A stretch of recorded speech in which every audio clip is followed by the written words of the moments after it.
Team, framework, or formula? This question comes up from time to time when people hear Dr. David Burns say, team is a framework, not a formula.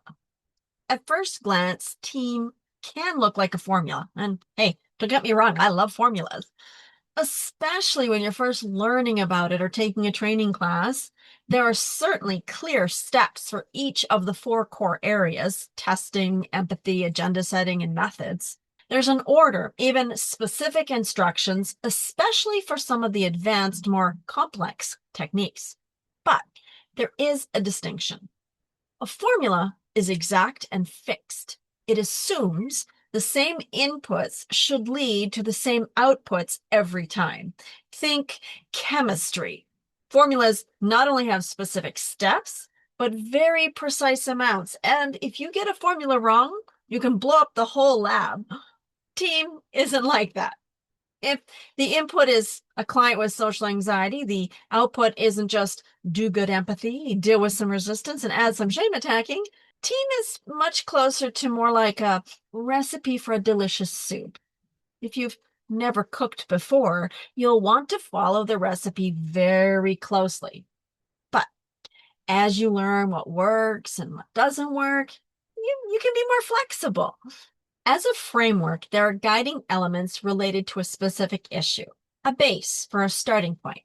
But even that base depends on what you're making. A cream soup might begin with a roux, a stew with a mirepoix, the carrot, celery, onion triad.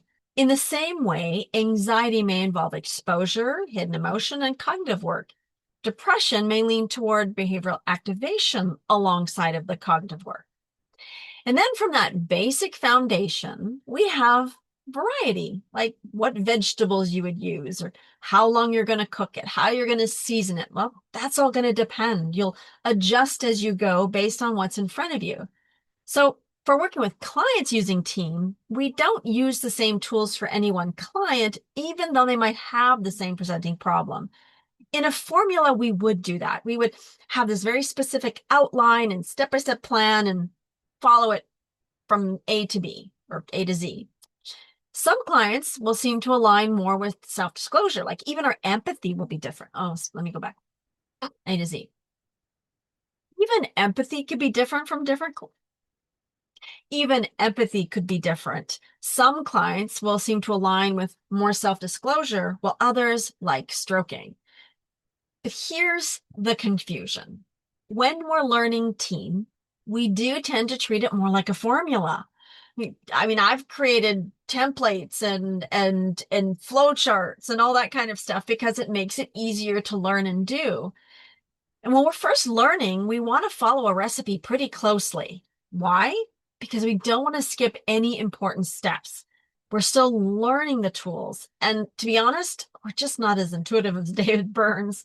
So early on, the structure is kept tight, more step by step, but even then it's flexible. And as you get familiar with the model, the flexibility increases. You might find yourself combining tools or adapting them, even creating a new form for a specific client. When you're really skilled, you're no longer thinking, what's next? You're thinking, what does this person need right now? We're treating the person and not the problem. David has some very fast recoveries. I've had a couple clients that have recovered very quickly as well. And the reason we can do that is because we're using Team as a framework to guide the direction we might need to go, but we don't stick to it like a rubber glue. I want to say rubber stamp and glue. I was combining the two ideas. We don't stick to that so firmly, so rigidly like you would a formula.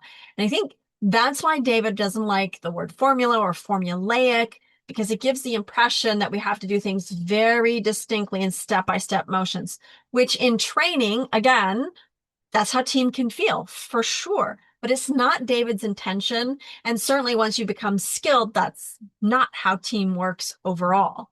So yes, Team has structure and we follow it very closely. And the more skilled you get over the years, and yes, you heard that right, over the years, the more you can move fluidly between various tools and techniques.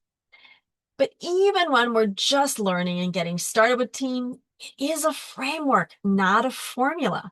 If the client tells you what kind of soup they want to make, we don't argue and say, no, no, you should have cream soup. No, they get to choose the base. They get to choose the veggies. They get to decide if they want it thick or thin. That's to say that the client decides when they've had enough empathy. The client chooses the agenda, and they can even help choose some of the methods. Certainly, they're going to tell you if methods are working and not working for any particular client. That's what keeps TEAM individualized and effective. Over time, you stop reading the recipe and you taste and adjust as you go.